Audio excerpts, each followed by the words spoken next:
Welcome, pastors and ministry leaders, to this week's Marry the Vision V-Mail. I'm Ron Jutze. For the next few minutes, I'm going to share with you some things that I pray are going to lift your spirit, strengthen you in your relationship with Jesus Christ, and encourage you in fulfilling the ministry assignment that He, Jesus, has entrusted to you. So today I want to talk to you about something we all deal with. How do you deal with stress? You know, stress is something that we all deal with, and deal with it probably pretty regularly, right? What's interesting, as it relates to our topic today for ministers, is that today they tell us that 63% of pastors report stress as the number one challenge that they face. Stress over finances, stress over relationships, family, their time, ministry fruitfulness, etc. Well, in 2 Chronicles chapter 20, verse 1, King Jehoshaphat heard that he was about to be attacked by 3 different armies who together were much larger and stronger than Jehoshaphat in his combined armies. Well, you talk about stress. His response and how he dealt with that is an example that I'm going to use for us to follow when life gets overwhelming, ministry gets overwhelming and stressful. And I'm going to use the acronym S.T.R.E.S.S. And I read that right here in the Word for You Today devotional. And if you don't have a devotional, I highly recommend it. You can go to wordforyou.com. That's their website. You can get it. You can even get it personalized for your church or ministry. All right, so let's talk about it. The S stands for seek God's guidance. Jehoshaphat set himself to seek the Lord. 2 Chronicles 20, verse 3. Now you'll remember, years prior when his father King Asa faced a similar threat, he responded differently. He responded by collecting silver and gold from the temple, and he used it to bribe one of the enemy kings to get them to defect to his side. Now that solved the immediate problem, but not without negative consequences. Because although the invasion was abandoned, God became angry at Asa's reliance on another king for help to conquer the enemy. You can see that in 2 Chronicles chapter 16, verses 1 through 9. So, God pronounced a punishment for the rest of Asa's reign. Remember 2 Chronicles 16:9? In this you have done foolishly, therefore from now on you shall have wars. King Asa would live with the stress of constantly being at war simply because he did not seek after God's counsel first. So Jehoshaphat, his son, decided that he wasn't going to go down that road and take that course of action.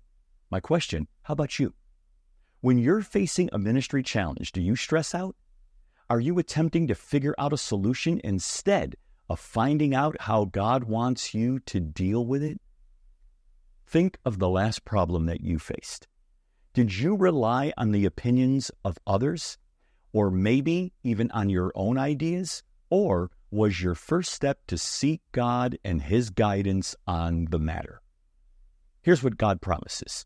You will seek me and find me when you search for me with all of your heart, Jeremiah 29, verse 13. So, S, seek God's guidance first. T stands for trust what God tells you.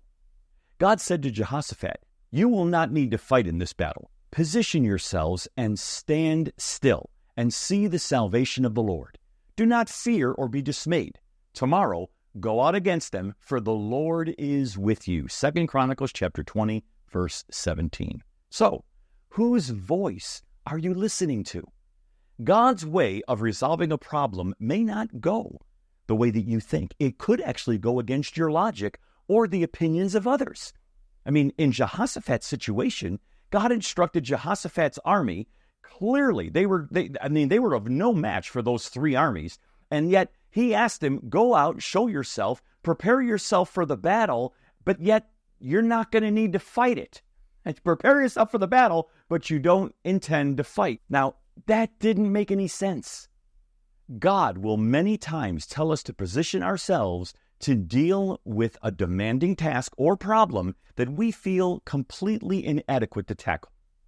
Our challenge is to trust Him, obey Him, and position ourselves for victory. So, how would you do that? Well, here's a couple of ideas.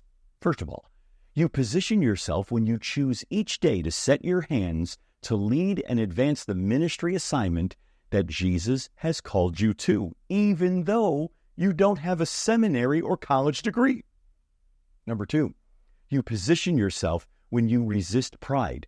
You resist trusting in the arm of the flesh, and you exalt God and His faithfulness to fulfill His promise to provide for you and even make a way for you where there seems to be no way.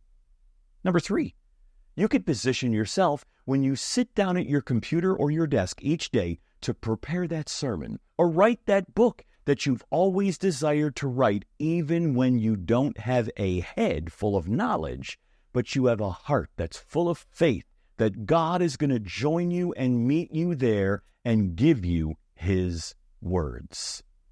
God's instruction is to position ourselves for a victory that He assures us.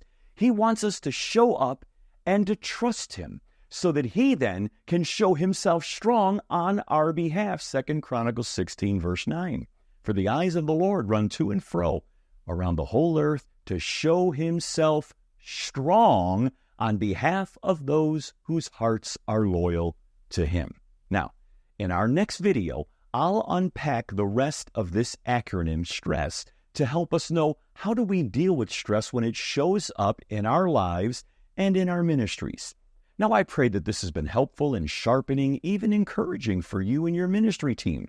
Would you please help me reach across the table and around the world to support another pastor, another ministry leader, another staff member, another local church that will help them fulfill the ministry assignment that they've been entrusted with? Now you go, how can I help you? It's really simple. Share this video with them. Share our Marry the Vision website with them. Share our Marry the Vision YouTube channel. Just share it with another leader that you know could benefit from the exposure to this content.